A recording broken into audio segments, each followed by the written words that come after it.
mais. Bom dia! Seja bem-vindo a mais uma aula de Química, mais uma quinta-feira das nossas aulas remotas. E hoje eu vou pedir para vocês pegarem suas apostilas, Química C, Química Orgânica, página 365. Na realidade, a Química C, a Química Orgânica, ela terminou na semana passada. Aliás, na nossa última aula de passagem.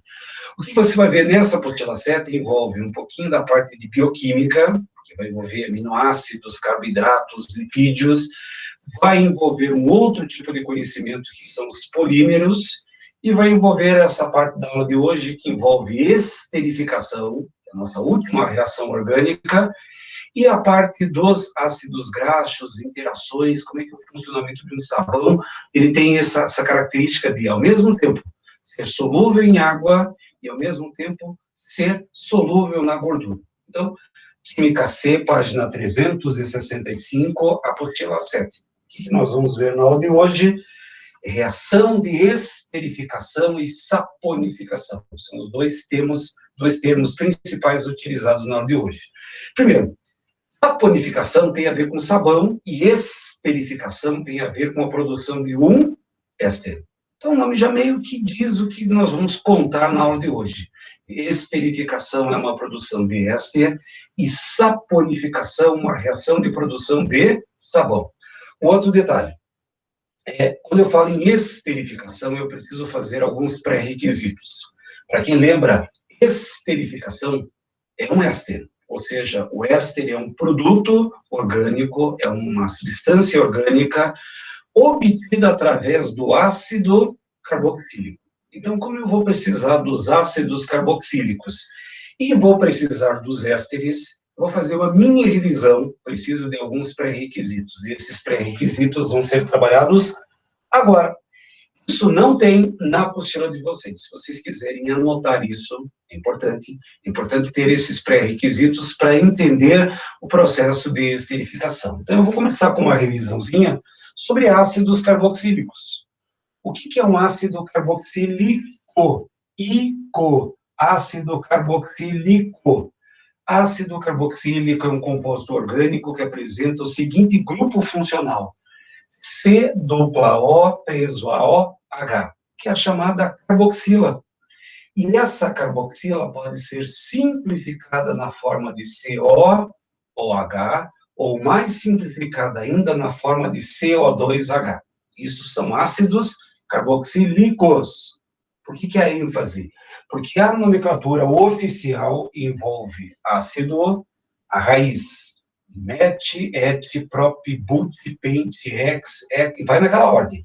Mas o tipo da ligação, que para simples é an, dupla, en, tripla, in, duas duplas de en, mais a terminação ico, ácido carboxílico, ico. Tudo que tiver ico é um ácido carboxílico. Porém, ao montar as nomenclaturas, se você tiver um ácido com 2 carbonos, seria ácido et-an-ico, ácido etânico, ácido propânico, ácido butânico. A pronúncia não fica boa. E aí o que acontece? A língua portuguesa, numa expressão chamada eufonia, pede para você acrescentar a letra O. Então, em vez de ácido etânico, etanóico. Em vez de ácido propânico, propanóico. Em vez de ácido pentânico, pentanóico. Então, a letra O, ela vem apenas para melhorar a pronúncia fonética desses ácidos.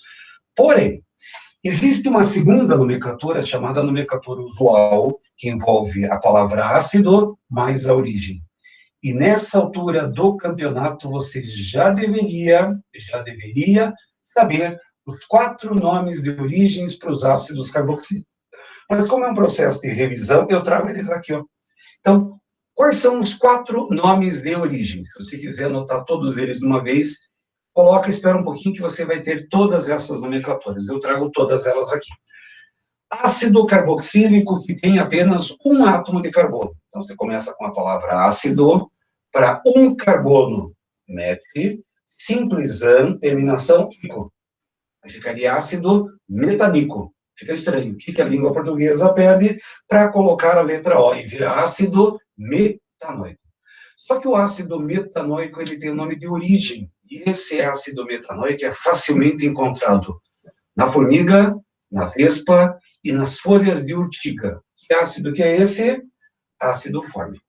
O professor tem que saber isso, já deveria há muito tempo atrás. Lá na apostila 3, lá você viu a nomenclatura e formulação dos ácidos carboxílicos. Mas agora, como os vestibulares estão se aproximando, agora, novembro, estamos quase entrando em novembro, vai ter prova da UP, aí em breve vai ter prova da PUC, prova da Pequeno Príncipe, aí em janeiro tem prova do Enem, em fevereiro tem prova da Federal, então agora parece que está tão longe, mas agora as coisas começam a se aproximar. Então vamos continuar. Segundo composto, repare que eu tenho 2 átomos de carbono. Então, começa com a... Opa, daí vem a formiga só para você fazer a lembrança.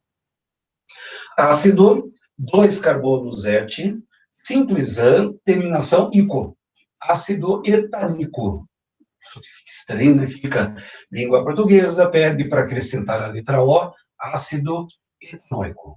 E esse ácido etanoico é encontrado no vinagre, portanto, ácido acético, e a imagem do vinagre, ou seja, o ácido para 1 carbono fórmico, ácido para 2 carbonos acéticos.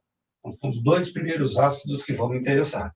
Porém, eu preciso continuar. E lembrando que todos esses slides que eu estou colocando aqui, estão já disponíveis para você lá no seu caderno do A+. Vou continuar. Ácido que tem 1, 2, 3 carbonos. 3 carbonos. A palavra ácido, 3 carbonos próprio, simples an, terminação, ico, coloca a letra O. Ácido propanoico. Só que o ácido propanoico tem o nome de origem. E qual é o nome de origem? Ácido propiônico. Então, ácido propanoico, propanoico e ácido propiônico. Última nomenclatura, e o ácido propiônico, ele é o formador de gordura. Hoje, para você encontrar ácido propiônico, você vai encontrar com facilidade em ração para cachorro, ração para gato, essas rações para pets que vocês têm por aí. Então, lá você encontra o tal do ácido propiônico. 1, 2, 3, 4 carbonos ácido, but, cadê but? Simples ligações an, terminação, ico, coloca a letra O. Ácido butanoico. E o ácido butanoico, ele tem a seguinte característica: ácido butírico como nome de origem.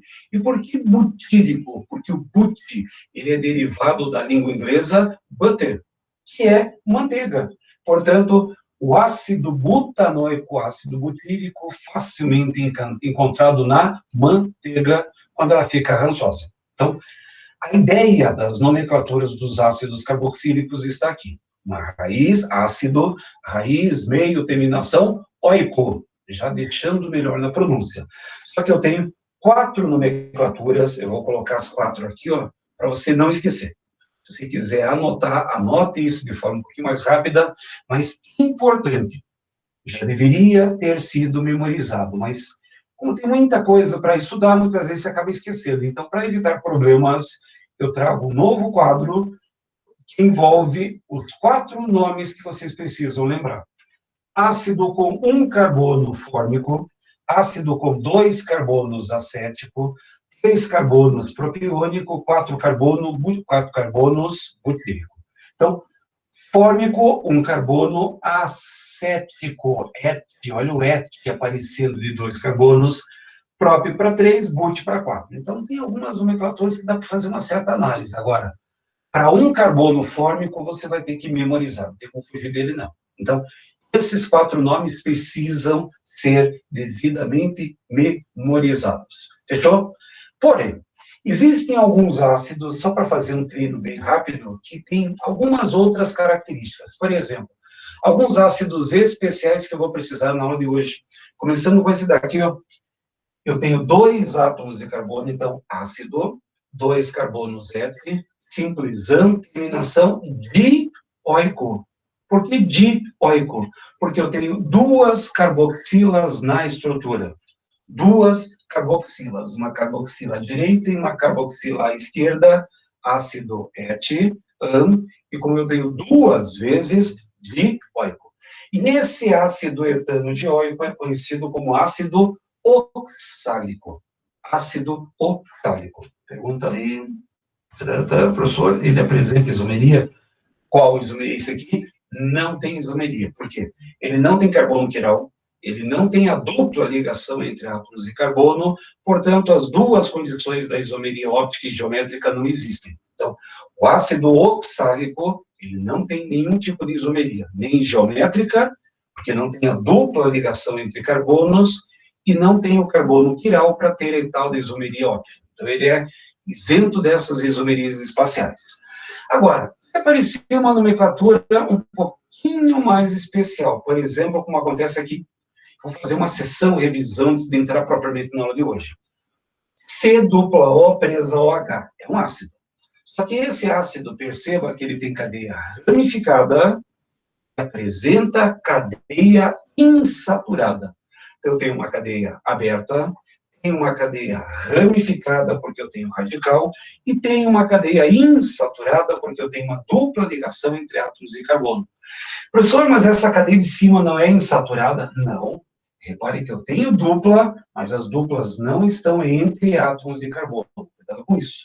Então, como é que ficaria a nomenclatura para esse composto? 1, 2, 3, 4, 5, 6 é a minha cadeia principal. Tudo que está fora da cadeia principal pode ser chamado de radical. Eu tenho um radical preso no carbono 1, 2, 3. No carbono 3 eu tenho um radical metil. Porém, como o radical pode trocar de posição e a dupla também pode trocar de posição, eu preciso indicar a posição dessa dupla e dessa tripla. 1, 2 está presa a dupla, no carbono 3 está preso o radical. Então, como ficaria a nomenclatura para esse composto? Ácido 6-metil, 6 carbonos X. No carbono 2 eu tenho uma dupla ligação, que é o EN, mais a terminação oico. Ácido 3-metil-X2-enoico. Então, já para colocar alguma representação nessas cadeias que vão ser um pouco mais complexas na aula de hoje. Então, eu trago uma cadeia que tem todos os elementos. É um ácido carboxílico de cadeia insaturada e ramificada. Então, a nomenclatura para esse composto ficaria ácido 3-metil-X2-enoico. E também preciso fazer a menção do ácido carboxílico de cadeia fechada, um dos ácidos importantes do nosso dia a dia. Doutor, é um ácido. Como é que eu chamo essa estrutura hexagonal que tem 3 duplas ligações? Benzeno. Benzeno com oico vai virar benzenoico. Só que benzenoico fica um nome muito comprido, ácido benzoico. O ácido benzoico ele é usado muitas vezes aí nos nossos alimentos como acidificante, para evitar que tenha proliferação de fungo, bactéria, essas coisas do gênero. Então, ácido benzoico está presente em alguns derivados do leite, está presente em alguns derivados de produtos que você ingere no ramo alimentício. Então, 3 exemplos de cadeias de ácidos carboxílicos especiais. Uma função dicarboxílica, cadeia insaturada e ramificada e cadeia fechada. Fechou? Agora, o que acontece? A aula de hoje vai falar sobre esterificação. Só que um éster é um composto derivado do ácido. Então, a nomenclatura e as características de ácidos já foram devidamente revisadas. O que eu preciso agora trabalhar? O éster. Então, novamente, sessão revisão. Ainda não comecei a minha aula. O éster é um composto orgânico em que você substitui o hidrogênio do ácido carboxílico. Repare que, se no lugar da minha mão aqui, ó, tivesse um H, C-O preso a OH, seria um ácido carboxílico. Porém, eu tirei o hidrogênio do ácido e coloquei um radical. Então, para você reconhecer um éster, tanto que o tema da aula de hoje, esterificação e saponificação. Então, C-O preso a OH, seria um ácido. Tira o hidrogênio, coloca um radical.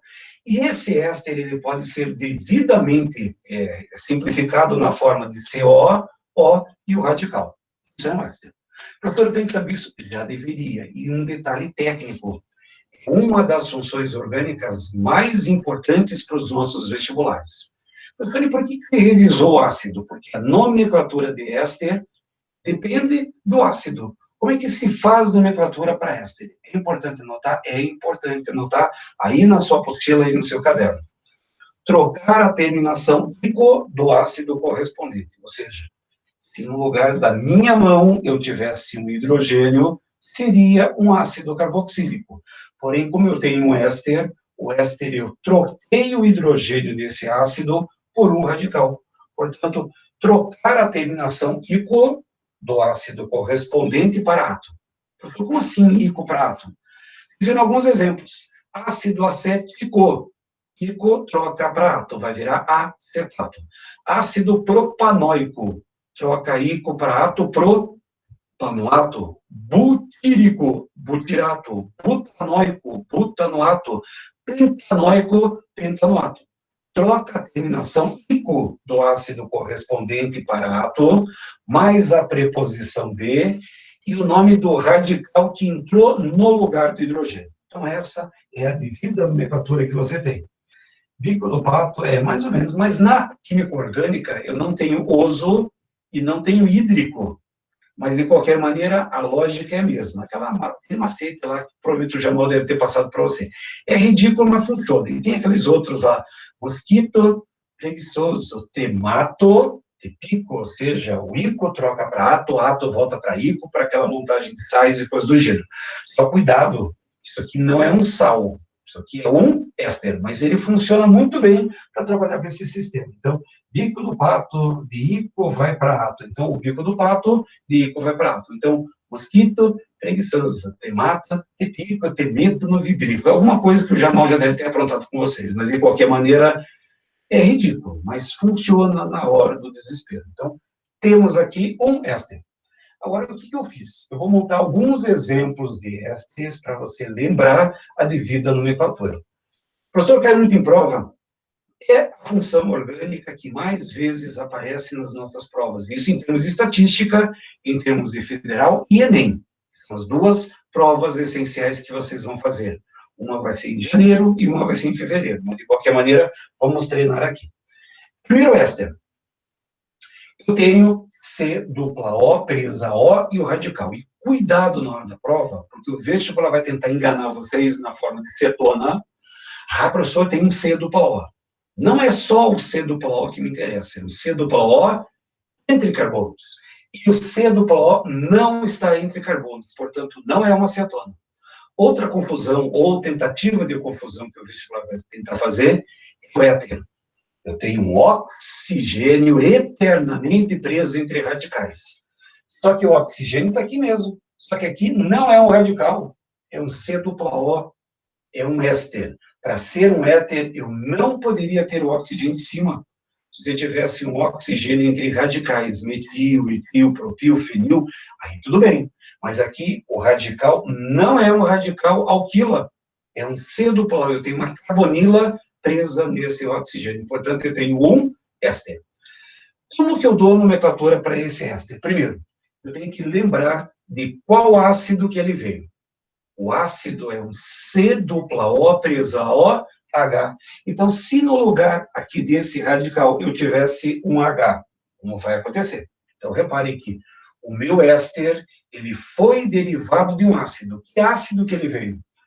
1, 2, 3 átomos de carbono próprio, simples ligações AN, terminação ico, mais a letra O, propanóico. Esse é o ácido que deu origem àquele meu éster. Só que agora ele não é mais um ácido, porque no lugar desse hidrogênio colocou o quê? Um radical. Ou seja, era um ácido. Tirei o hidrogênio, coloquei um radical no lugar. E não é que você tira o hidrogênio e coloca um radical, você vai ter que trocar a terminação ico para ato. Propanoato, preposição de, e como é que é o nome desse radical que está preso no lugar do hidrogênio? Um etil ou etila. Propanoato de etil, propanoato de etila. Tanto faz o processo. Só que o ácido propanoico, ele tinha um nome de origem. Qual que é o nome de origem para o ácido carboxílico que tem 3 átomos de carbono? Propiônico. Troca ico para ato, a segunda nomenclatura que me interessa, propionato de etil ou propionato de etila. Só para lembrança dos ésteres. Vocês vão lembrar que de todas as nomenclaturas da química orgânica, apenas duas vocês vão ter que tomar cuidado. E uma delas é o éster, e a outra é o éter, em que eu tenho um oxigênio, eternamente preso entre radicais. Eu tenho oxi. E o éster, você troca o ico para ato, preposição de, e o nome do radical. Outro éster para você nomear. Vou fazer um teste. Eu quero que você tente fazer essa nomenclatura aí no seu caderno antes de eu dar a resposta. Se você quiser até colocar a resposta aí no chat, sem problema qualquer. Se quiser participar um pouquinho aí, não tem problema. Mas eu preciso para o de hoje que você domine essa nomenclatura. Então, eu tenho um éster, inclusive um éster bem famoso no nosso dia a dia, porque ele é a essência, o aroma artificial do morango.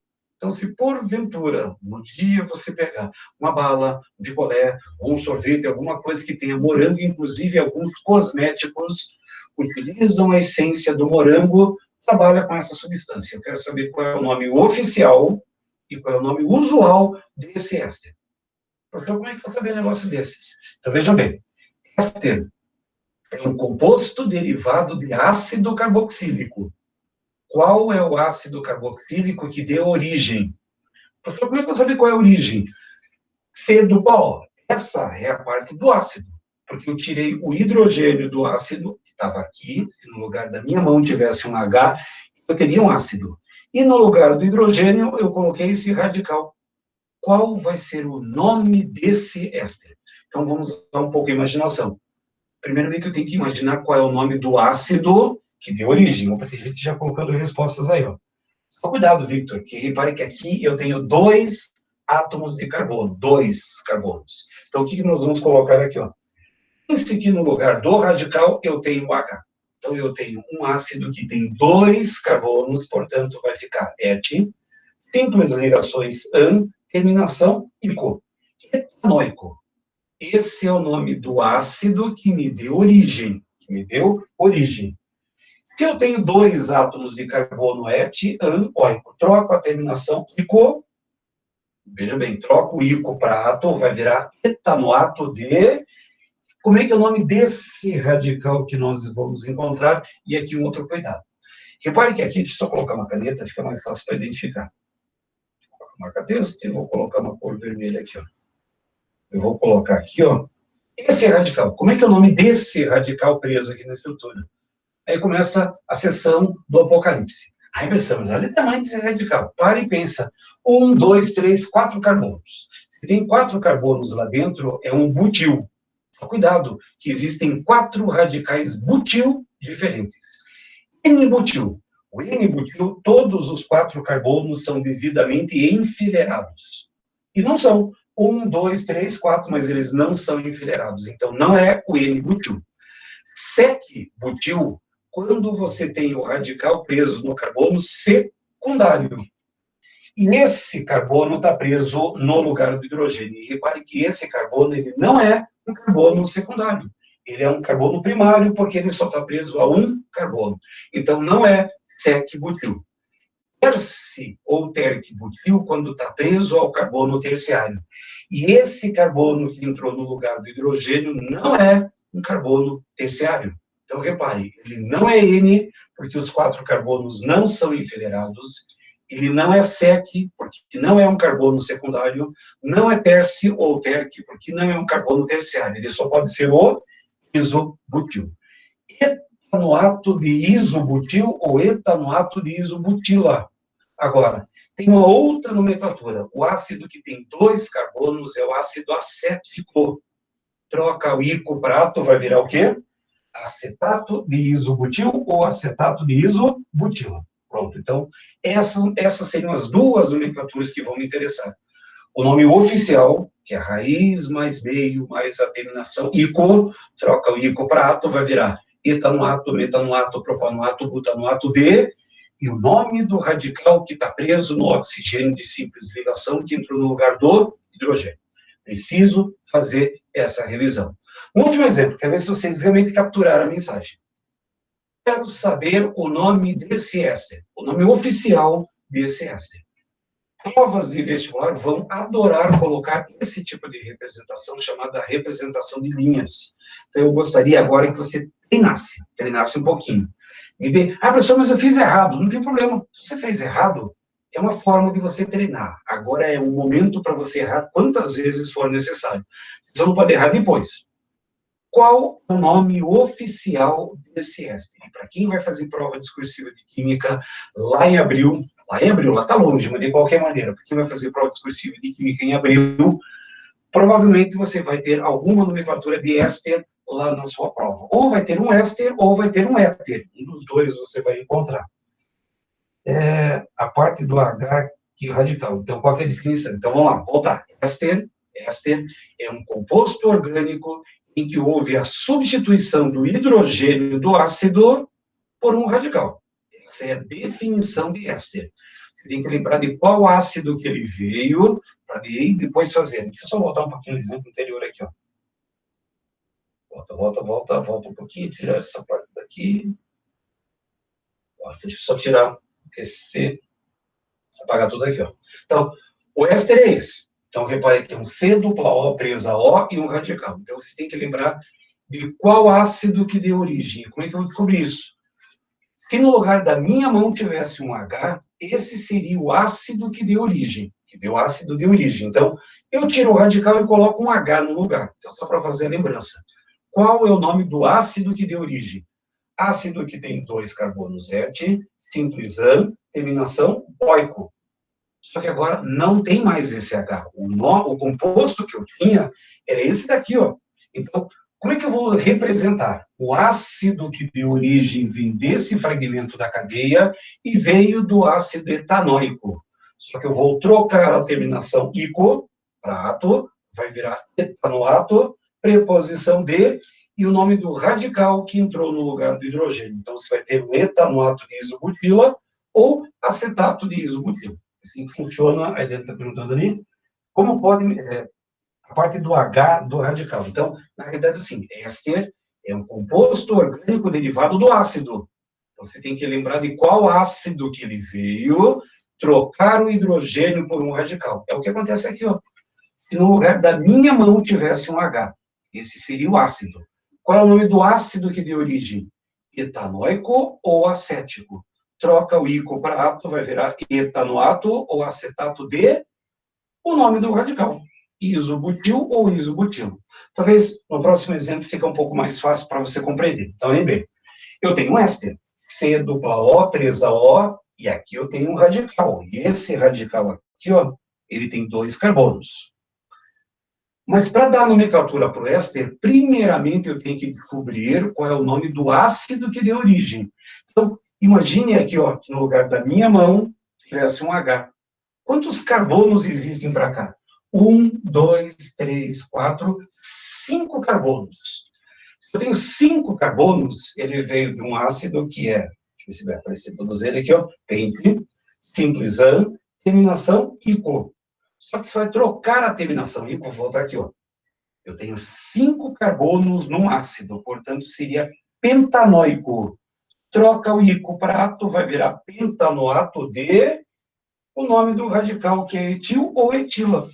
Pentanoato de etil ou pentanoato de etila. Aqui não vou nem cobrar nomenclatura usual, porque o nome pentanóico de origem é chamado de ácido valérico, coisa que o vestibular não vai cobrar. Então, ali, quem colocou, acho que foi a Kelly, se pouco me engano ali, ó, ela já colocou a nomenclatura correta, pentanoato de etila. Então, eu preciso fazer essas revisões precisas, senão ficaria complicado a continuidade para a aula de hoje. Então, o sistema pré-requisito, o sistema da aula revisão é necessário. Então, eu preciso da nomenclatura do ácido para entrar no lugar do éster. Troquem a terminação ico do lugar do ácido para ato, pentanoato, butanoato, propanoato de, e o nome do radical que está preso ao oxigênio de simples ligações.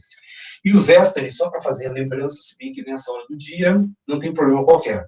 Mas a grande aplicação dos ésteres de cadeia pequena, de cadeia curta, são utilizados em aromatizantes, sabor artificial de.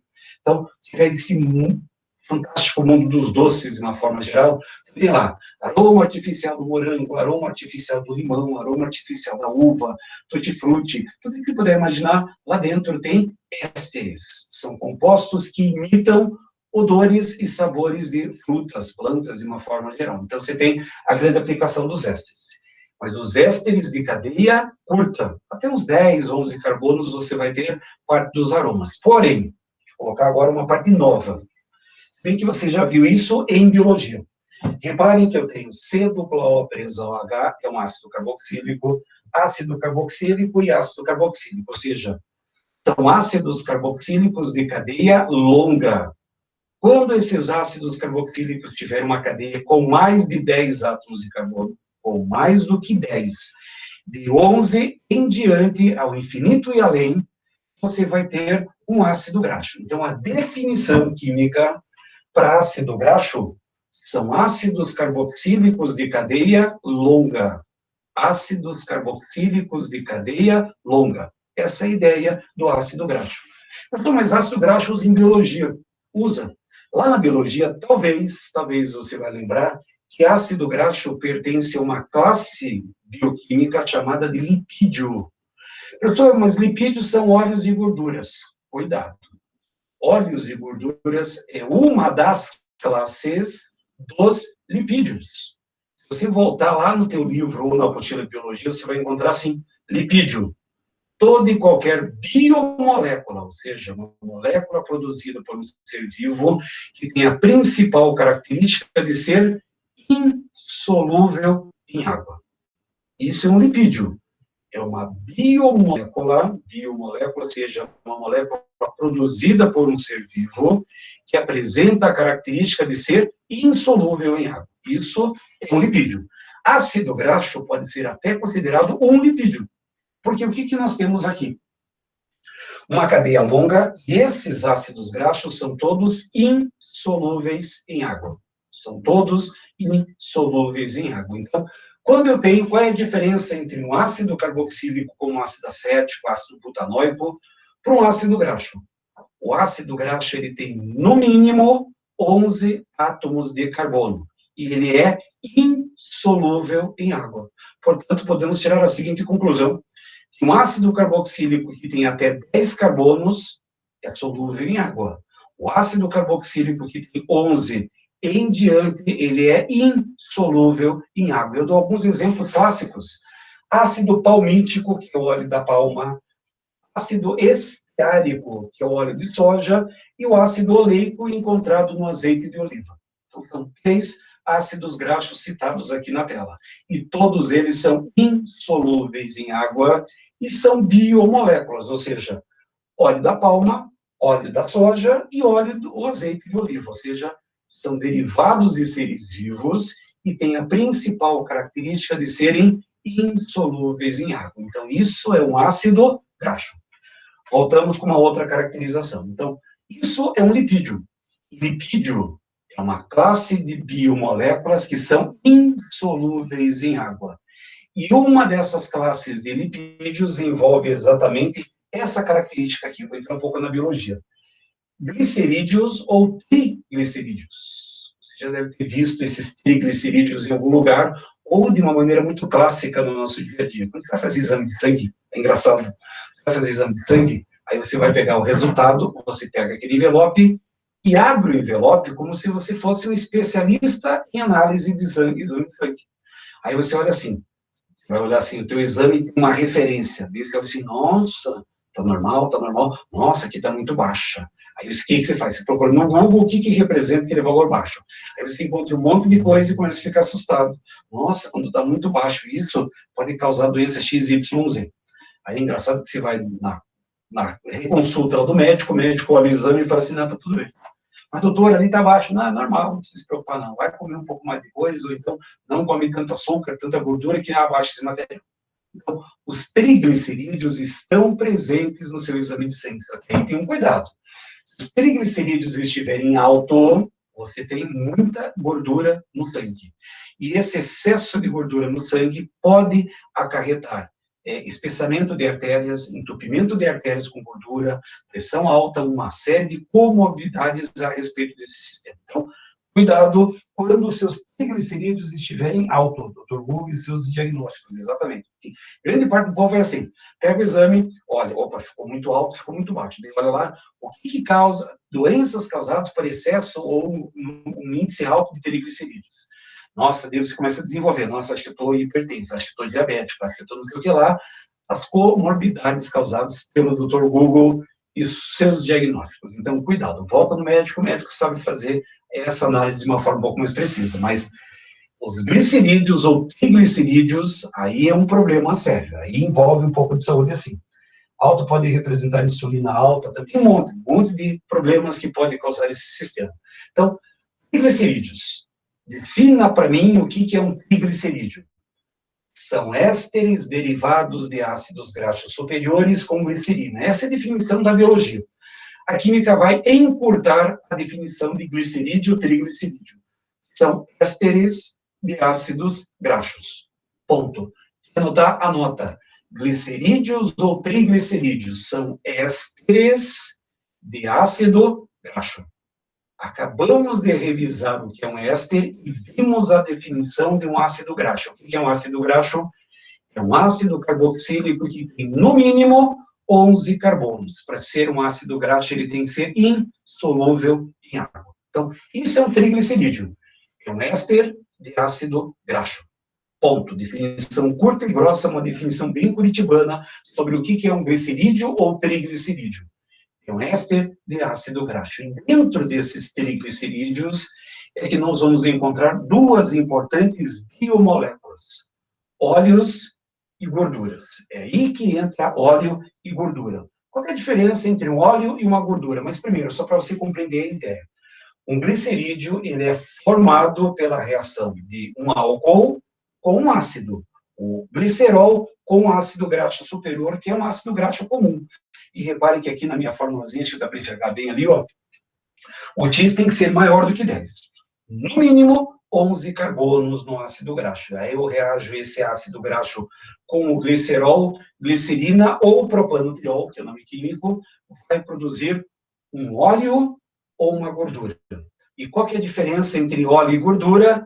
A diferença, eu montei uma tabelinha que eu vou pedir para vocês também anotarem. Anotem isso em alguma parte do seu caderno ou na apostila. Qual que é a diferença entre óleo e gordura? Então, veja bem, como nós evoluímos no nosso processo. Até um bom tempo atrás, uma definição assim. Óleo era de origem vegetal e gordura de origem animal. Essa era uma definição clássica nos livros mais antigos. Óleo de origem vegetal e gordura de origem animal. Até estava certo uma parte desses sistemas. Só que eu tenho óleo de baleia. Esse óleo de origem vegetal, eu quero saber de que planta que nasce uma baleia. Outro detalhe hoje mais clássico, eu tenho gordura de coco. Se gordura é do reino animal, eu quero saber qual é o animal que é o coqueiro. E deu problemas.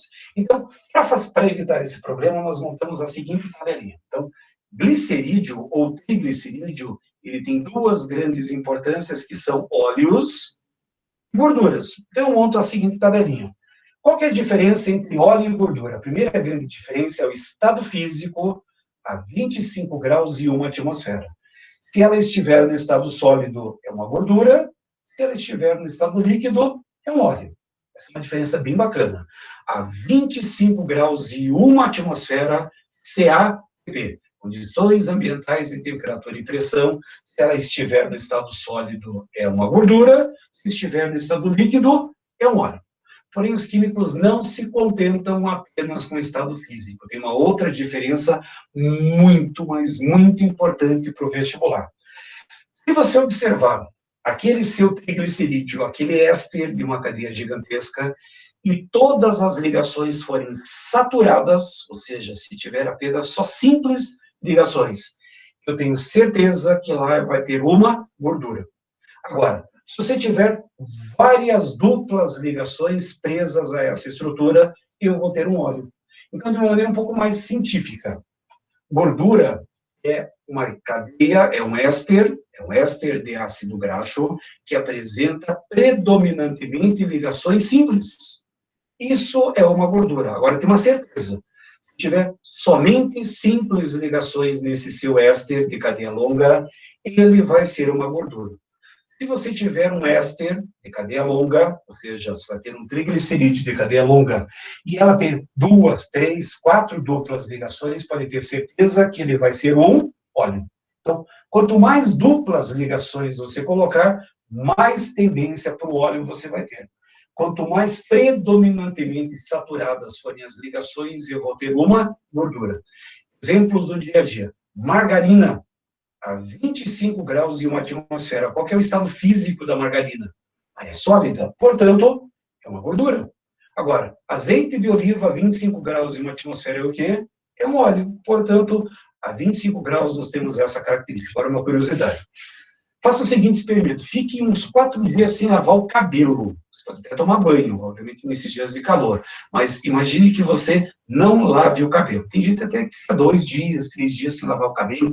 Seu cabelo cresce com maior facilidade, fica mais vistoso, etc. e tal. Só que quando você fica muito tempo sem lavar o cabelo, como é que o cabelo fica? Aí vocês vão dizer assim, professor, ele fica oleoso. Não. Ele fica seboso. Você tem glândulas sebáceas que produzem sebo, que produzem gordura. Professor, mas é líquido.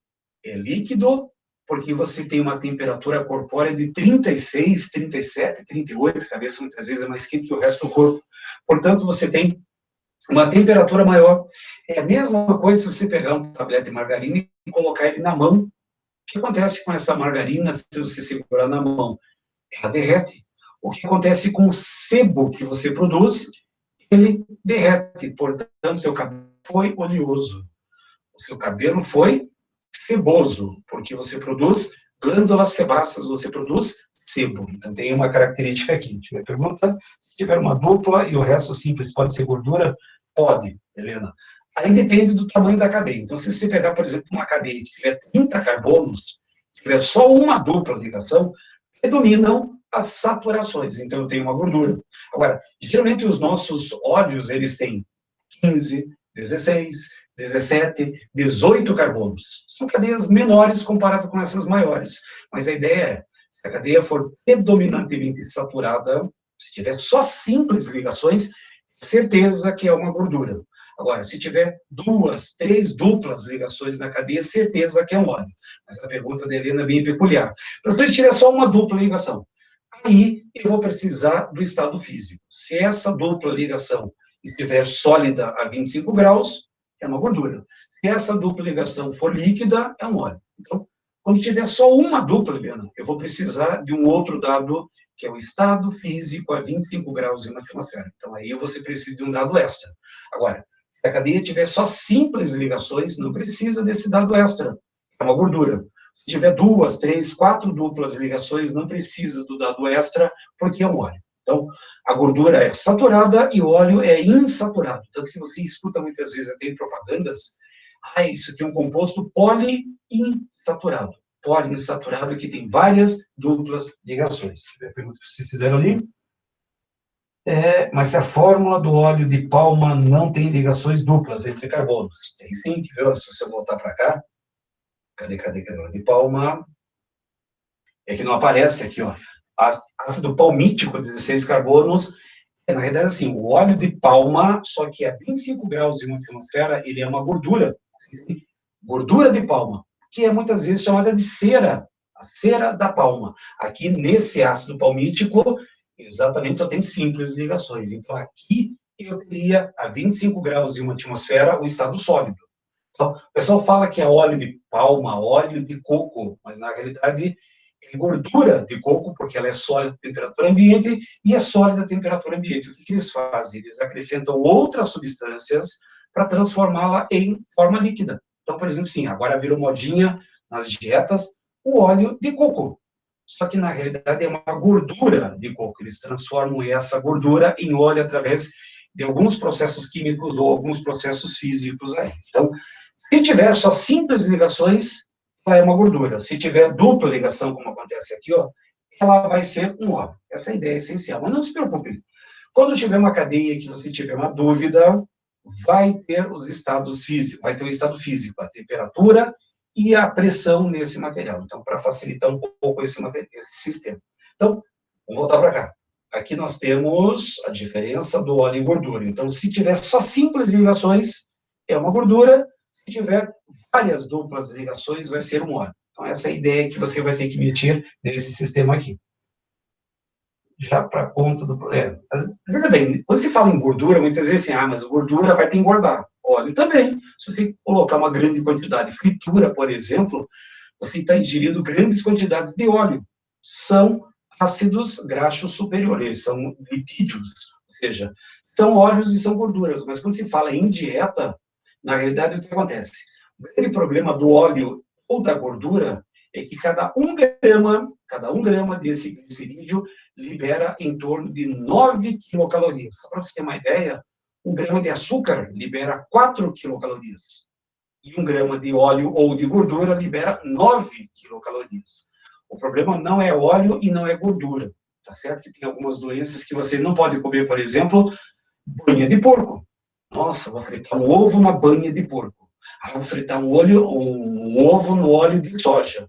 Se você pensar em termos de dieta, ambos vão liberar 9 quilocalorias por grama. 9 quilocalorias por grama. Então, em termos de dieta, tem que ver as outras doenças. Então, eu tenho hipertensão, tenho problema de obesidade, então aí você vai ter que saber qual óleo ou qual gordura que você vai ingerir. Então, aí tem que ir para o nutrólogo, tem que ter um especialista que vai fazer a nutrição, essas coisas do gênero. Então, hoje já tem profissionais nessas áreas que nos auxiliam qual é o tipo melhor de glicerídeo que eu tenho que ingerir. Se é um óleo ou se é uma gordura. Então, envolve esse material. Se tiver alguém, várias ligações simples e uma dupla será um óleo, então, como eu acabei de comentar. Se tiver várias simples e uma dupla, aí a questão vai ter que fornecer o estado físico a 25 graus e 1 atmosfera. Então, por exemplo, pode ser uma cadeia gigantesca com 30, 40 carbonos e uma dupla ligação. Porque nós temos um monte de simples e uma dupla. Como é que eu vou saber se é um óleo ou uma gordura? Não dá para saber apenas olhando a cadeia. Aí eu vou precisar de um outro dado, um dado extra, que vai falar se ele é um óleo ou uma gordura. Mas uma coisa para ter certeza, é uma gordura. Se tiver várias duplas ligações, é um óleo. Agora, se tiver várias simples e uma dupla, eu tenho o exercício, tem que dar para você um outro dado. Saber o estado físico daquele composto a 25 graus e 1 atmosfera. Se for sólido, aí é uma gordura. Se for líquido, aí é um óleo. Então, essa é a ideia que você vai ter. Então, essa tabelinha, anotem, porque já teve questões da Federal do Paraná que cobraram esse tipo de representação. Agora, como é que forma o glicerídeo? Como é que nós vamos formar o triglicerídeo? Uma reação bem importante está aqui, ó. Formação do triglicerídeo. Então, vou pegar novamente. Como que eu formo um éster?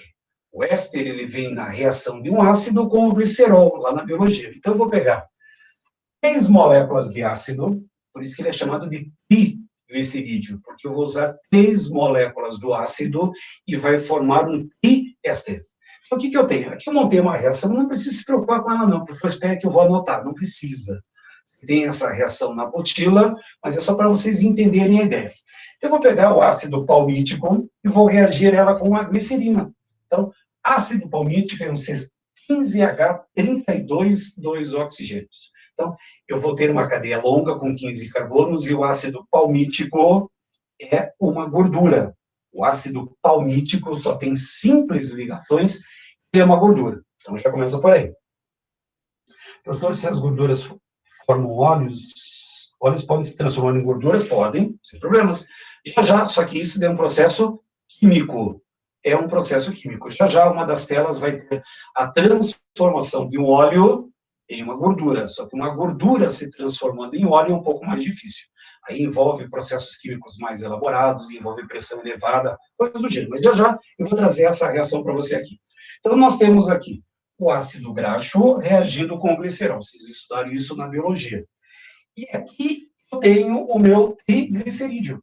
Então, como é que você sabe que é um triglicerídeo? Porque é um éster de ácido graxo. Como é que é um éster de ácido graxo? Porque ele tem mais de 11 carbonos. E repare que aqui tem 15, mais 15, mais 15. Só nesse fragmento já tem 45 carbonos. 46, 47, 48, 49, 50, 51. Eu tenho um composto químico que tem 51 átomos de carbono. Obviamente, ele é insolúvel em água, por uma quantidade de carbono quaisquer. Agora, Esse éster que eu tenho é o tripalmitato de glicerila. Já comeram esse composto chamado tripalmitato de glicerila? A professora, lógico que não, já. Se vocês estiverem num café da manhã, um café da tarde, ou forem fazer algum lanche, e chega assim para a pessoa, por gentileza, me passe aí na mesa o tripalmitato de glicerila. Professor, nós não temos, é manteiga. O tripalmitato de glicerila nada mais é do que a manteiga. Então, como é que eu formo manteiga na natureza, ou melhor, como é que eu formo manteiga através do tratamento? Vou pegar o ácido palmítico, reagir ela com glicerina e vou obter a manteiga. E a manteiga nada mais é do que o tripalmitato de glicerina. Se você esquentar o azeite de oliva, ele se transforma em uma gordura, ocorre a quebra da ligação dupla? Não, não é assim que funciona. Se você esquentar, para você quebrar uma ligação, tem que ter uma temperatura muito alta. Aí você está falando de energia de ligação. E a energia de ligação é a energia necessária para você quebrar um mol de ligações. Não, não é pelo aquecimento que usa, João. Já já eu vou trazer a reação que é chamada de hidrogenação catalítica, que é a produção de margarinas. E é um assunto que vai estar presente no seu vestibular. Então, é um assunto importante, não poderia deixar de responder essas perguntas que vocês estão fazendo. O que acontece muitas vezes, se você aquecer óleo, existe uma decomposição do óleo em outras substâncias que são tóxicas. E até aproveitando a deixa aí, existe uma substância chamada aldeído crotônico. Esse aldeído crotônico ele é produzido quando qualquer óleo, ele é muito aquecido ou aquecido várias vezes. Porque quando você vai fazer uma fritura, você vai usar lá, por exemplo, óleo de soja, óleo de canola, óleo de girassol, alguma coisa do gênero. Ninguém fez fritura em azeite de oliva, que é um desperdício já porque o azeite é usado in natura. Mas se você fizer o aquecimento do óleo ou do azeite de oliva, não tem problema qualquer, vai ter decomposição do óleo, decomposição da molécula. Então, você vai ter uma quebra da molécula em outros fragmentos. Esse aldeído crotônico já é provado que ele tem uma alta possibilidade de ser cancerígeno. Porque, nossa, vou fazer uma fritura. Você guarda aquele óleo, faz uma segunda fritura, uma terceira, uma quarta, uma quinta, você troca o óleo quando ele estiver preto, parece uma coisa de petróleo, aí você joga fora. Nossa, estou com uma azia, nossa, estou com um problema estomacal, nossa, estou com problemas digestivos e coisas do gênero. Muitas vezes é causado por esses compostos produzidos no aquecimento, mas no aquecimento não quebra a dupla. São formadas outras substâncias, ocorre uma reação química quando você aquece um óleo ou uma gordura. Então, aí tem um problema para você resolver. Achei que era assim, não. Então, já vai ter a tela, você vai entender dessa maneira. Então, aqui nós temos a manteiga. Então, da próxima vez que vocês forem tomar café com o pai e mamãe, fala assim, pai, mãe, me passe o tripalmitato de glicerina. Que isso, filho? Nós não temos essas coisas, não mexe com essas coisas, não, filho. Oh, é manteiga. Então, a manteiga nada mais é do que o tripalmitato de glicerina. E aproveitando a sua pergunta, é possível transformar um óleo em uma gordura? Sim, é possível quimicamente. Então, nós temos um título chamado hidrogenação catalítica. O que acontece? O óleo, ele é poliinsaturado ou ele é saturado. Ele é insaturado, desculpe. Ele tem alguma dupla ligação. Então, se eu pegar um óleo e reagir esse óleo com hidrogênio, vocês já viram essas reações há muito tempo atrás, chamada reação de adição. Lembra disso? Qual que é o alvo do ataque de uma reação de adição? A quebra da ligação π. E a ligação π ocorre na dupla ou na tripla ligação. E como o óleo, ele pode ter uma, duas, três, quatro, cinco. Quer ver um exemplo bem clássico disso? Ômega 3. O que é um ômega 3? É um óleo.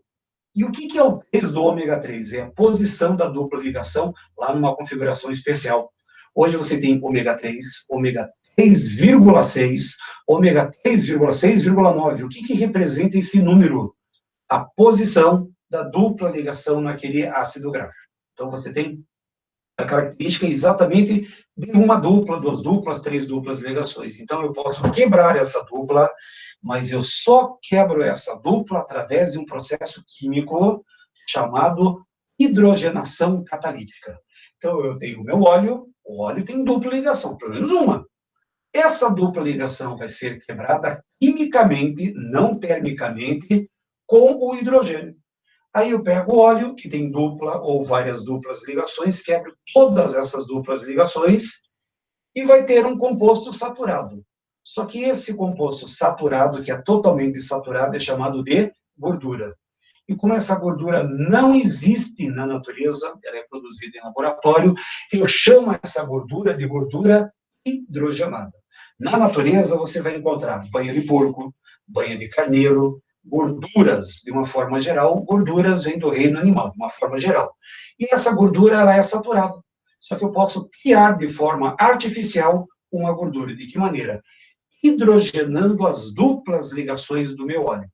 Só que essa gordura hidrogenada, ela tem um nome comercial chamado de margarina. Então, a margarina nada mais é do que um produto artificial obtido pela hidrogenação de um óleo. A professora já vi algumas informações da internet dizendo que se você deixar um pote de margarina fora da geladeira, ela não apodrece. Apodrece com o passar do tempo. Nossa, professor, eu ouvi dizer que margarina é igual a plástico. É fake, gente. Isso não é um plástico. É um óleo que virou uma gordura. Simples. Tanto que tem uma história bem bacana. Olha só, algumas coisas que a gente não entende. Por exemplo, a palavra margarina, ela é derivada do francês, que significa aquilo que tem o brilho das pérolas. Olha que bonito. A palavra margarina, se vocês procurarem depois na internet, margarina, aquele que tem o brilho das pérolas, aquele que lembra o brilho das pérolas. E como que foi criada a margarina? Por Napoleão Bonaparte. O cara da história, sim, o Napoleão Bonaparte foi o cara que pediu para os seus cientistas criar a margarina. Por qual motivo? Napoleão foi um grande estrategista, um grande militar, e aí o que acontece? Ele levava os seus soldados para as batalhas. Só que esses soldados precisam comer, e eles precisam ter uma boa alimentação, só que naquela época não tinha refrigeração, não tinha aditivos, não tinha conservantes, não tinha nada. Então eles iam para a batalha levando pão, que embolorava, bolacha, que embolorava, carne que apodrecia, e muitas vezes eles levavam manteiga, só que a manteiga, sem a devida refrigeração, ela ficava rançosa, ficava azeda. Você já pensou? Amanhã temos uma batalha, vamos jantar? Vamos. Quem quer comer? Pão embolorado com manteiga azeda. Que ânimo que você teria para ir para uma batalha comendo pão embolorado, carne salgada e uma manteiga rançosa? Nenhuma. E aí o Napoleão falou assim, gente, eu quero que vocês desenvolvam um produto substituto à manteiga que não azedem. E aí criou-se a margarina. Então, a margarina é um produto do Napoleão Bonaparte. Olha que bacana essa parte da história. Então, o Napoleão pediu para criar a margarina, que é um produto que não azeda pelas diferenças de temperatura. Professor, mas sabia que se você deixar um pote de margarina, nem a mosca, nem a formiga é atraída? Veja bem, aí entramos num processo de evolução.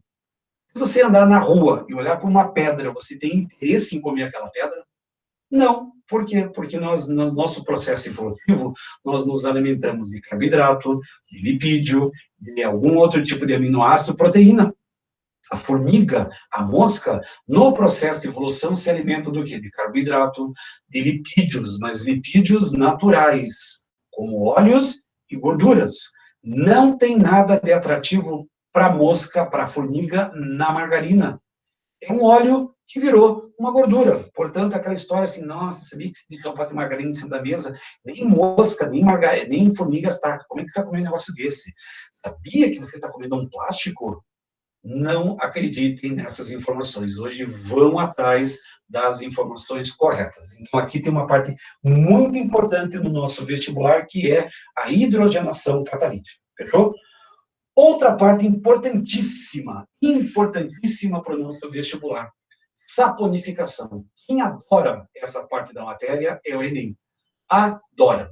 Nas últimas 4 edições do Enem, eu tenho lá umas 5 ou 6 questões envolvendo essa parte de hidrólise alcalina, saponificação. Algumas coisas vocês vão ter que anotar. Então, eu vou esperar um pouquinho aqui para vocês analisarem esse tipo de análise, de informação. Hidrólise alcalina, chamada de saponificação. Tem algum que entra com gracinha, saponificação vai produzir um sapo. Não. Saponificação vai produzir um sabão. Um sabão. E já já eu vou pedir isso para vocês. Eu vou adiantar a pergunta. Defina para mim o que é um sabão. O que é um sabão? E como pode um sabão, ao mesmo tempo, limpar a gordura e ter solúvel em água? Esse é o grande benefício de um sabão. Então, presta bem atenção aqui na reação. Coloquei já em destaque aqui nesse retângulo para vocês também colocarem caneta marca-texto em cima.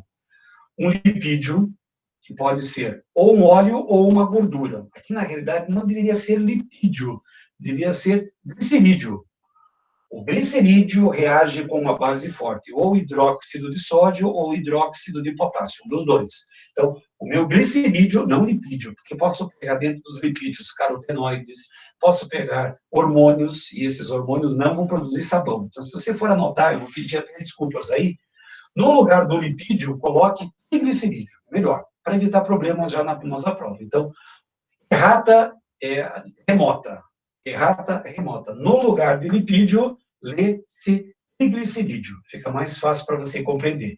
Então, esse triglicerídeo vai reagir com uma base forte e vai produzir um sal de ácido mais a glicerina. A glicerina é um subproduto da parte da saponificação, um subproduto da saponificação. Quando aquece a margarina, ela volta a ser um óleo? Não, Helena. Quando você aquece uma margarina, ela simplesmente derrete, processo de fusão. Porque se você pegar aquela margarina líquida e depois colocar na geladeira, ela volta a ser sólida. É mesmo que se você pegar um chocolate, por exemplo. O chocolate, ele derrete se você aquecer. Se você colocar ele esfriar ou colocar na geladeira, ele volta a ser sólido. Então, o aquecimento não rompe e não restabelece nenhum tipo de ligação. Se você pensar em aquecimento, aquecimento é um processo físico.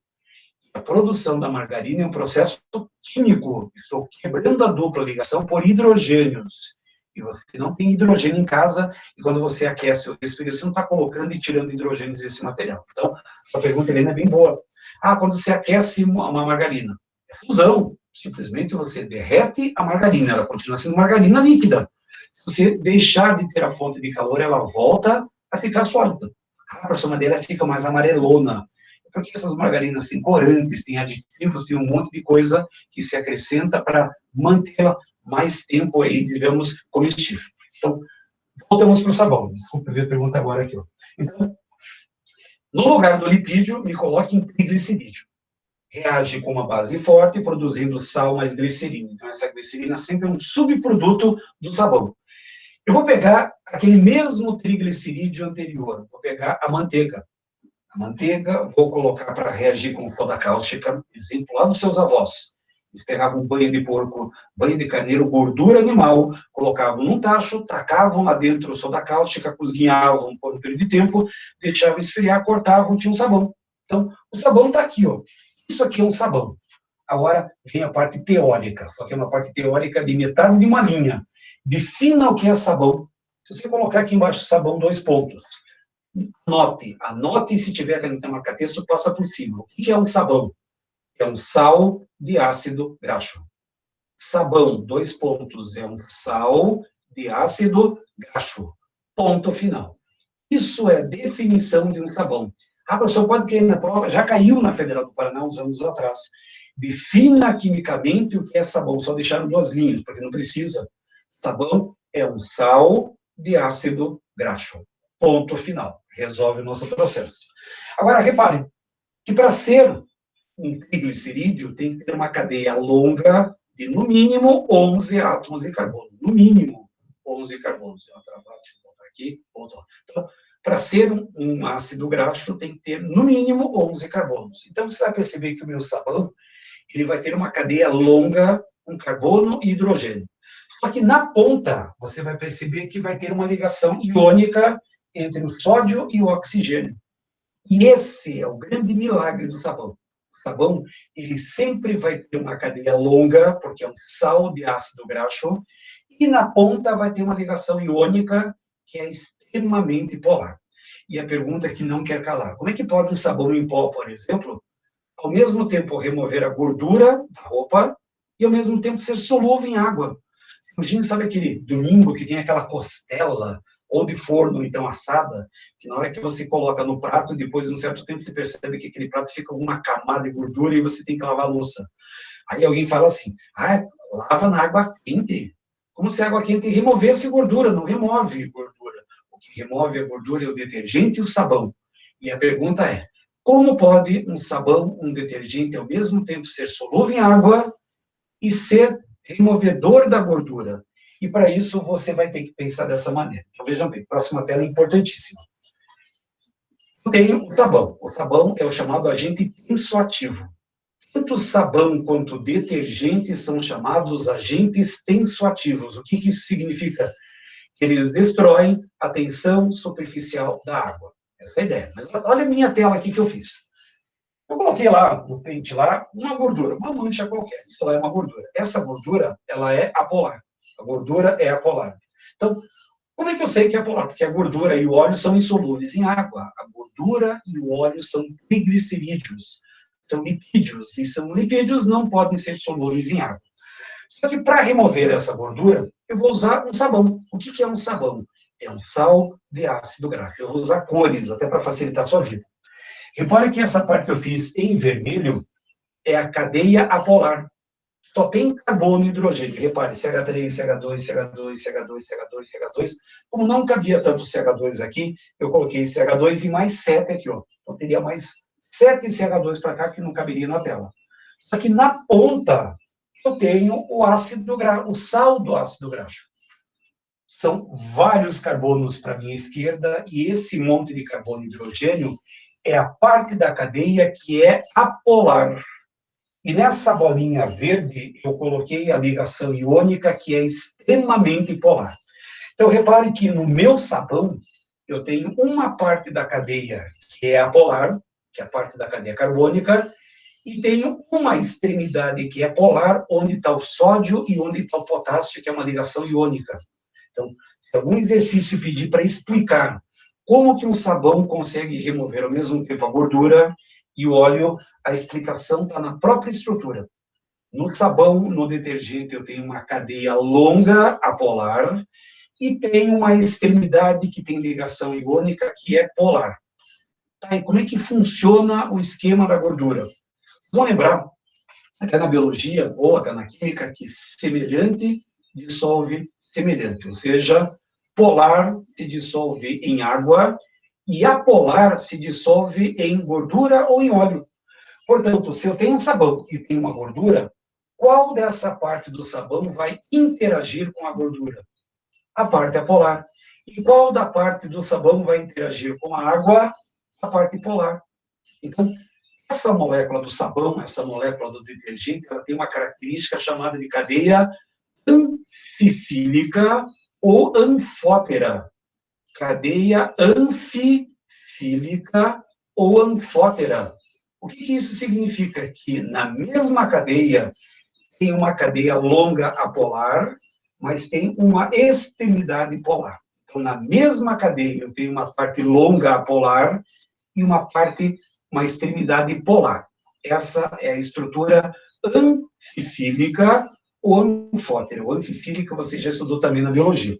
Agora, eu fiz uma pequena animaçãozinha para vocês entenderem como é que remove a gordura de um tecido qualquer. A gordura está ali, que é polar. O meu sabão, eu vou colocar a linha, a cadeia polar, e a bolinha, a extremidade polar, para ficar mais fácil a nossa interação. Imagine que tem um copo, e o copo tem uma mancha de gordura. Então, eu vou tacar sabão nele. Então, quem interage no sabão? Semelhante dissolve semelhante. Então, essa parte apolar da cadeia interage com o sabão. Porque não é uma molécula de sabão, são centenas, milhares, milhões de moléculas de sabão que vão interagir com a gordura. Então, o que nós vamos encontrar? A parte apolar interage com a gordura. Só que na hora que a parte apolar interage com a gordura, repare o que fica à mostra? A bolinha. Só que essa bolinha tem ligação iônica e essa ligação iônica é extremamente polar. E como eu tenho a gordura e várias moléculas de sabão, deixando à mostra aquela ponta polar, eu vou ter várias pontas polares. E nessas várias pontas polares, lá na biologia, a biologia chama isso de micela. O que é uma micela? É uma gordura rodeada de moléculas de sabão ou detergente. Então, significa que a parte apolar interage com a gordura que é apolar e deixa à mostra a parte polar. E essa parte polar é solúvel em água. Portanto, essa mistura de gordura mais sabão, gordura mais detergente, nós chamamos de micela, e a micela ela é solúvel em água. Eu vou voltar a essa tela, porque essa tela é bem importante. Então, só para vocês compreenderem como que um sabão funciona em cima da gordura. Então, a gordura, o óleo é apolar, essa parte da cadeia, que é a parte carbônica, é apolar, e a ponta é a parte que tem a ligação do sódio e potássio, que é uma ligação iônica. Então, a gordura está lá. E eu coloco o detergente e coloco o sabão. A parte apolar do detergente do sabão começa a interagir, semelhante dissolve semelhante, e a parte polar, ela fica à mostra, e não é só uma molécula de sabão, são várias partes polares. Essa molécula de gordura rodeada de moléculas de sabão detergente, nós chamamos de micela. E essa micela, ela é solúvel. E a água micelar, como funciona? Na realidade, a água micelar é só um nome, não tem nada a ver com a micela aqui. Então, essa micela é uma gordura rodeada de sabão. O que pode acontecer no seu rosto, na sua pele, a água micelar, é uma água que tem detergente. Professor, é isso? É uma água que apresenta um certo detergente, só que tem um controle de pH, tem um pH neutro e coisa do gênero. Então, na hora que você colocar aquele detergente no seu rosto, ele vai remover o excesso de gordura, o excesso de óleo, como vocês dizem aí, da pele. Então, isso é uma água micelar. Mas ela pode muito bem funcionar como um sabão, um sabonete líquido, ou um sabonete de criança. Sabonete de criança é a melhor coisa que você usa, porque o pH de sabonete de criança é literalmente pH 7. É um pH neutro. Então, se você quiser trocar a sua água micelar por um sabonete de criança, pode ser um problema qualquer.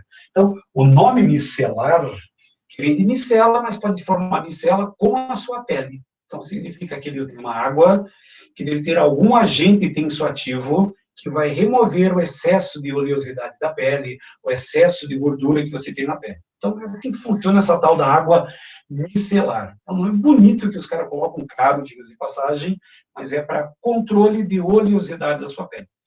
Em outras palavras, é uma água com detergente. Só que é uma água com detergente que tem controle de pH, tem um pH neutro, dermatologicamente testado e coisas do gênero. Então, é assim que funciona a tua água micelar. Boa pergunta, Helena. Agora, nós dificilmente usamos sabão no dia a dia para lavar louça. Nossa, professor, não lavo louça com sabão, lavo com detergente. Qual é a diferença? A função, só. Mas o princípio é o mesmo. E sabão é um sal de ácido carboxílico, o detergente é um sal de um ácido não carboxílico. Então, eu principalmente utilizo, ou grande parte do comércio utiliza esse composto como detergente. O paradodecil sulfonato de sódio. Paradodecil sulfonato de sódio. Reparem que do enxofre para a esquerda eu tenho uma longa cadeia carbônica que é apolar. Uma longa cadeia carbônica polar. E aqui nessa extremidade eu tenho sódio com oxigênio, que é uma parte de ligação iônica. O mesmo funcionamento do sabão. Essa parte apolar interage com a gordura e essa parte polar interage com a água, com a formação da micela. Só que a micela não é formada pelo sabão, é uma micela formada pelo detergente. O princípio é o mesmo. A parte apolar interage com a gordura e a parte polar interage com a água. Esse é o funcionamento do sabão ou detergente, mas detergente não é um sal de ácido graxo. Pode ser qualquer outra coisa, menos sal de ácido graxo. E outra informação importante para a biologia, os detergentes de cadeia normal são biodegradáveis, ou seja, os micro-organismos conseguem quebrar a cadeia em coisas inofensivas. Já a cadeia ramificada de um detergente é um não biodegradável. Então, hoje, por lei, todos os detergentes comercializados, eles apresentam cadeia normal. Aqueles de cadeias ramificadas, eles não são biodegradáveis. E aí causam poluição aquática, espuma, aquela espuma, não que é uma branca de banheira de hidromassagem nem da pia, mas uma espuma que tem poluentes, evita a entrada de luz, prolifera algas ou não cria certos micro-organismos que estão presentes, destrói a superfície da água e coisas do gênero. Então, hoje, por lei, todos os detergentes, eles são biodegradáveis.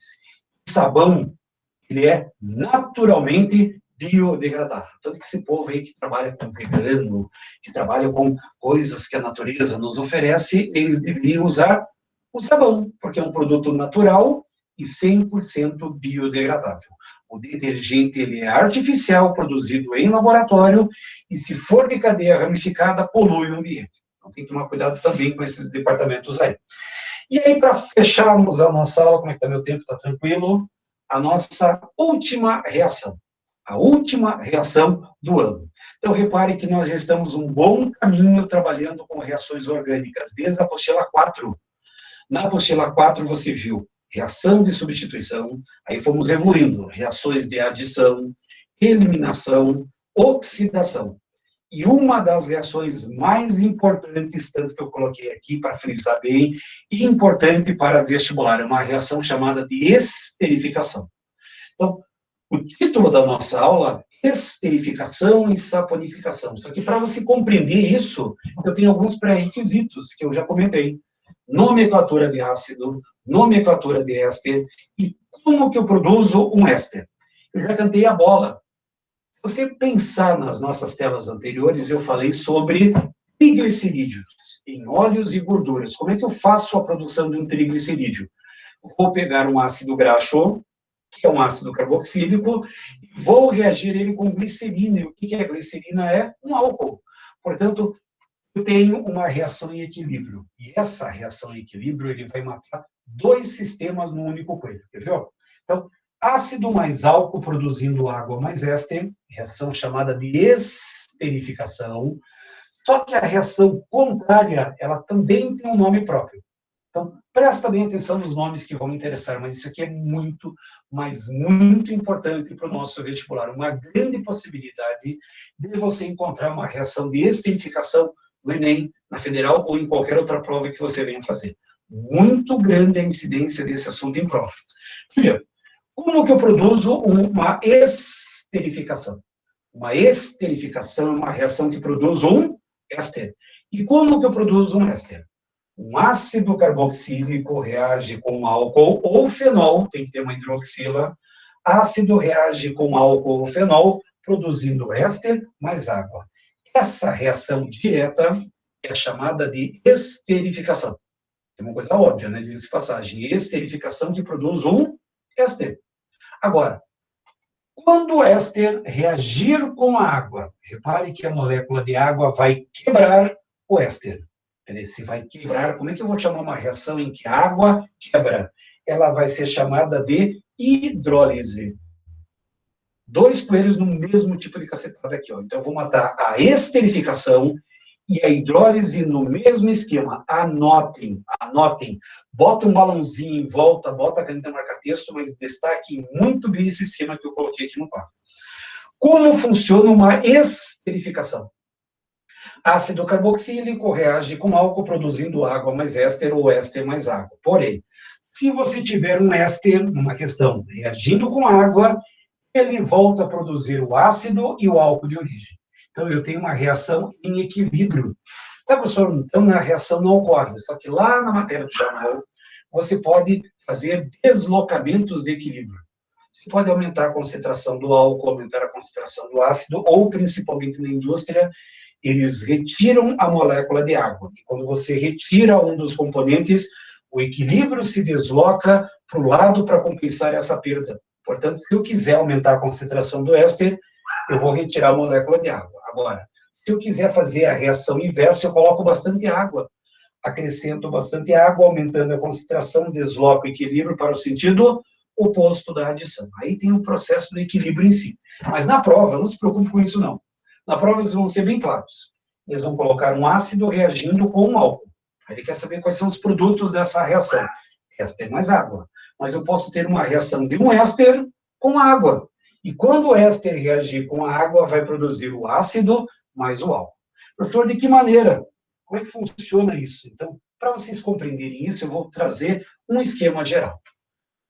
Toda vez que o ácido carboxílico reagir com o álcool, vai produzir éster mais água. Nossa reação está aqui.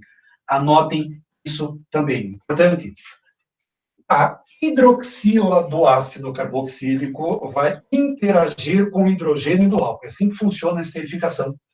A hidroxila do ácido reage com o hidrogênio do álcool, formando água. Aí o que sobra?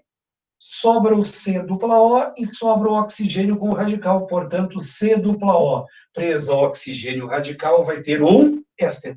Essa é a ideia da esterificação. E outro detalhe importante, reparem que o grande objetivo aqui, ó, é essa ligação aqui, ó. Essa ligação que eu formo entre a carbonila e o oxigênio. Essa ligação que é formada na esterificação. Então, lembrei, a hidroxila do ácido pega o hidrogênio do álcool. Então, é essa ligação que se prende com o oxigênio. Portanto, meu alvo de estudo sempre é essa ligação entre a carbonila e o oxigênio formando o éster. Mas por que a importância dessa ligação? Porque é a mesma ligação que é rompida quando você tem a hidrólise, que é a reação que está aqui embaixo, ó.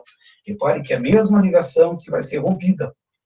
Essa ligação entre o C dupla O e o oxigênio que vai ser atacada pela água. E se vocês pensarem em carga, entre carbono e oxigênio. Entre carbono e o oxigênio é negativo e o carbono é positivo. A água, se vocês analisarem, é HOH. O hidrogênio da água é positivo e a hidroxila, ela é negativa. Se o oxigênio é negativo, ele atrai o hidrogênio, que é positivo, para formar o álcool. E a hidroxila da água vai para o C duplo O para voltar a formar o ácido de origem. Então, os dois esquemas gerais, na realidade, a aula termina aqui, nesse momento. Eu vou dar mais exemplos que vêm pela frente. Então, quando eu tiver uma esterificação, o ácido carboxílico reage com álcool. De que maneira? A hidroxila pega o hidrogênio para formar a água e a ligação entre C dupla O e o oxigênio que forma um éster. Agora, se for uma hidrólise, o éster vai reagir com a água. De que maneira? Quebrando a ligação do C dupla O com o oxigênio. Como eu tenho uma ligação entre carbono e oxigênio, o oxigênio é mais eletronegativo, tem carga negativa, carbono tem carga positiva. A água, não esqueçam que a água é HOH. Essa é a molécula de água. Portanto, esse hidrogênio tem carga positiva, vai para o oxigênio formando álcool, e a hidroxila da água volta para o C duplo O para formar o ácido carboxílico de origem. Deixa eu colocar uma representação que eu vou ter que usar para cá.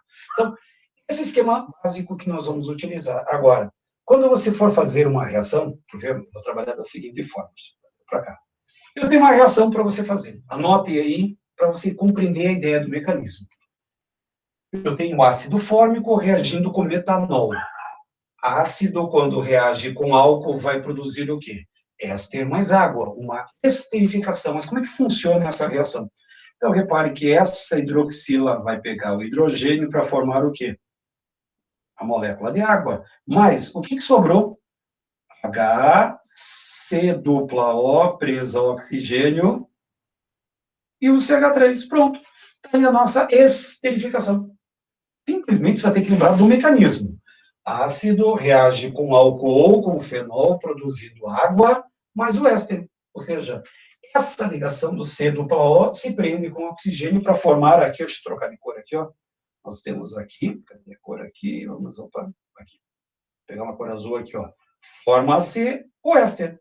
C dupla O presa ao oxigênio radical, nós temos o éster. O metanoato de metila ou formiato de metila, que é o nome que você vai encontrar. Ponto final. Fácil, se vocês analisarem, é tranquilo. Professor, dá mais um exemplo? Sim. Repare que eu tenho ácido acético do vinagre reagindo com etanol do álcool de casa. Tá certo que eu preciso de catalisadores, preciso de temperatura apropriada para você fazer essa esterificação. Mas o princípio básico é a hidroxila do ácido pega o hidrogênio do álcool para formar o quê? A molécula de água. Mais o quê? Aí simplesmente você junta o que sobrou. CH3, C dupla O presa ao oxigênio, CH2 vai ficar exprimido, mas coube aqui, ó. CH3, ou seja, nós temos CH3, C dupla O prendo ao oxigênio, CH2, CH3. Isso é uma reação chamada de esterificação. A esterificação produz o quê? Um éster. E como é que eu vou produzir o éster? Ácido reagindo com álcool, produzindo água mais éster, éster mais água. Pronto, resolve o material. Professor, e como é que é uma hidrólise? Então, a hidrólise é o processo inverso. Repare que aqui, ó, aqui eu tenho o éster. C dupla O presa a oxigênio. Eu tenho um éster. E qual ligação que eu vou quebrar? A ligação que eu vou quebrar é essa ligação aqui, ó, entre a carbonila e o oxigênio. Se vocês pensarem por cargas, fica mais fácil. Entre carbono e oxigênio, quem que é o mais eletronegativo? É o oxigênio, e esse carbono tem carga positiva. Agora, a água, o hidrogênio tem carga positiva e a hidroxila tem carga negativa. Esse hidrogênio de carga positiva vai interagir com aquele oxigênio para formar o quê? Então, perceba que aqui, ó, eu vou ter um CH3, CH2OH. Então, repare que esse hidrogênio da água se prende ao oxigênio que tem carga negativa para formar CH3, CH2OH. Então, vou deixar ele de forma invertida. Mas, deixa eu trocar de cor aqui, ó. Na outra parte da cadeia, ó, essa hidroxila que tem carga negativa, ela se prende a esse carbono que tem carga positiva para formar o quê? CH3, C dupla O preso a OH. Repare, forma o ácido e o álcool. É a reação inversa. Se ácido reage com álcool produzindo éster mais água, a reação inversa é chamada de hidrólise. O éster vai reagir com a água produzindo álcool mais ácido ou ácido mais álcool, dependendo do que você vai colocar primeiro. Mas é sempre o mesmo princípio. Quebra-se a ligação entre a carbonila e o oxigênio. O oxigênio é mais eletronegativo, o carbono mais eletropositivo. Por quê? Porque é uma ideia para você ter. O hidrogênio da água vai para o oxigênio de simples ligação para formar o álcool, e a hidroxila volta para a carbonila para formar o ácido carboxílico de origem. Essa é a ideia da hidrólise. Porém, eu quero fazer uma outra reação, que é uma reação do nosso dia a dia. Dá tempo? Dá tempo. Cadê nosso horário? Cadê nosso horário? Está tranquilo ainda? Acho que está. Então, o que nós temos? Uma reação envolvendo esse composto aqui, ó. O ácido acetil salicílico. O que é o ácido acetil salicílico? Aspirina. A aspirina. Imagine que você comprou uma caixa de aspirina um tempo atrás, meio de uma baita dor de cabeça, você vai olhar lá no rótulo, está escrito assim: vence, que dia que é hoje? Hoje é dia 29. Então, vence no dia 29 de outubro. Aí fica com aquela pulga atrás da orelha. Será que toma? Será que não? A aspirina tem uma dica infalível. Cheira a aspirina. Como assim cheirar a aspirina? Perceba se tiver alguma reação com a aspirina, você vai perceber que é uma substância muito prática do dia a dia, que tem um cheiro muito característico. Então, a aspirina está aqui. E se você observar a aspirina, ela apresenta um éster. Deixa eu só colocar, depois eu apago, quer ver? Nós temos aqui um éster. A aspirina tem o ácido carboxílico, que não faz nada, mas C dupla O presa a oxigênio, nós temos um éster.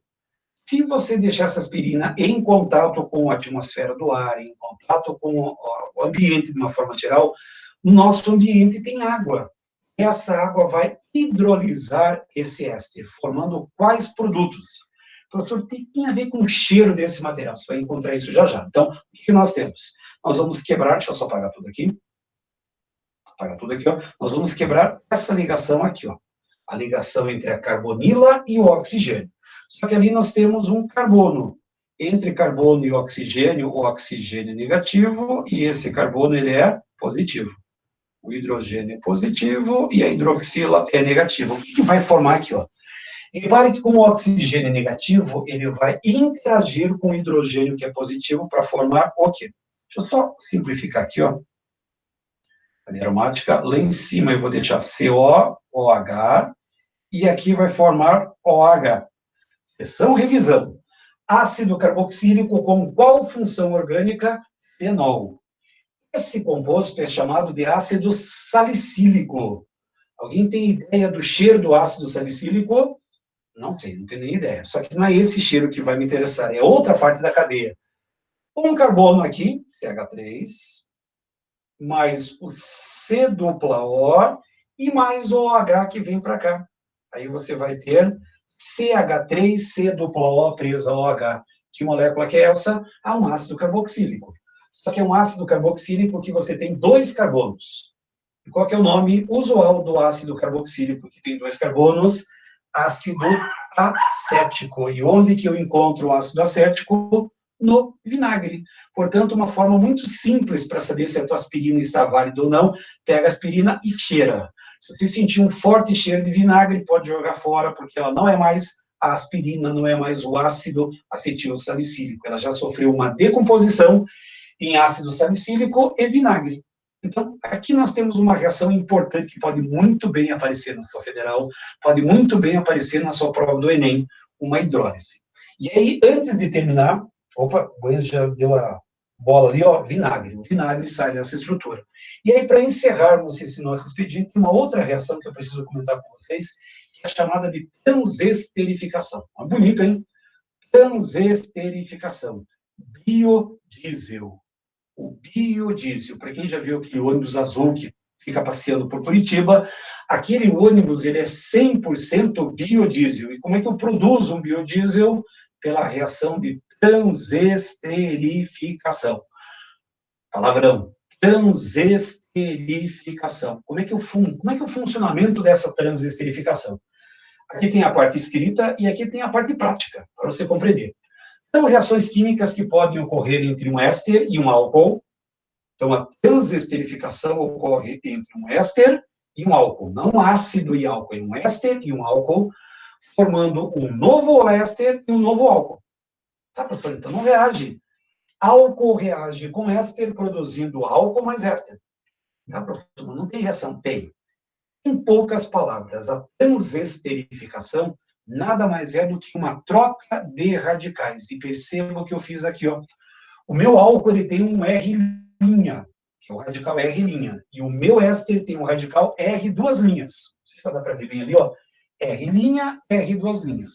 Então, o álcool tem o radical R', e o éster tem o radical R duas linhas. O que eu vou fazer?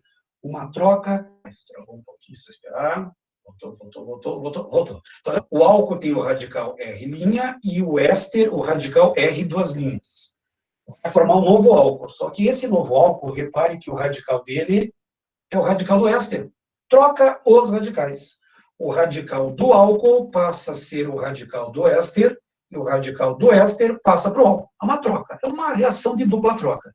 E aí eu vou ter um álcool que tem o radical R duas linhas, e o novo éster vai ter o radical do álcool. Isso é uma transesterificação. Resumindo o que está escrito. Troca de radicais. O radical do álcool passa para o éster, e o radical do éster passa para o álcool. Professor, tem como exemplificar? Tem. Inclusive, eu termino a aula em cima desse exemplo, senão depois dá problema. Olha só. Temos aqui. Eu vou colocar em cores. Ó. Esse é o radical do éster. Deixa eu colocar outra cor aqui. E esse é o radical do álcool. A transesterificação vai acontecer da seguinte forma. Eu vou trocar os radicais.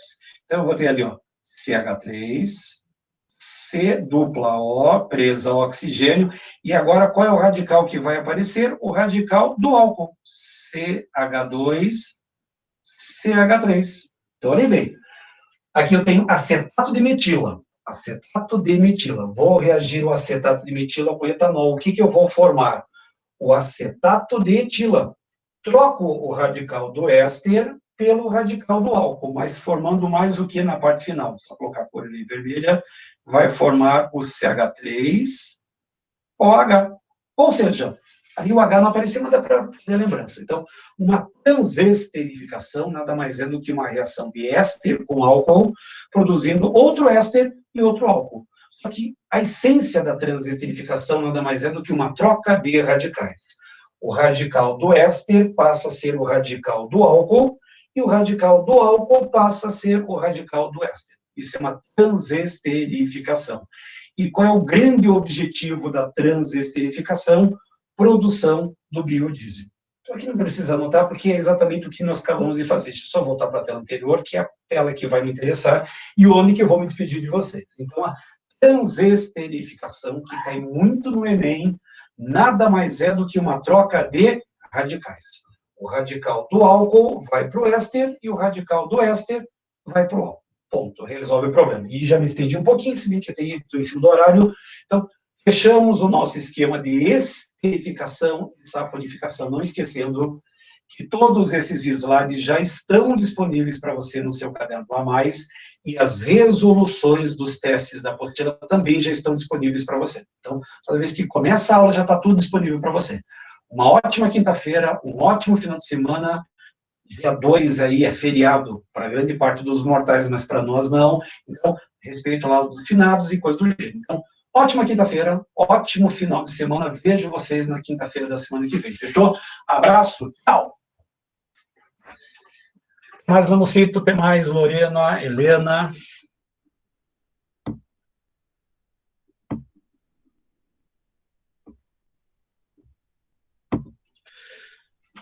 Você também, Helena. Bom final de semana. Cuidem, todos vocês.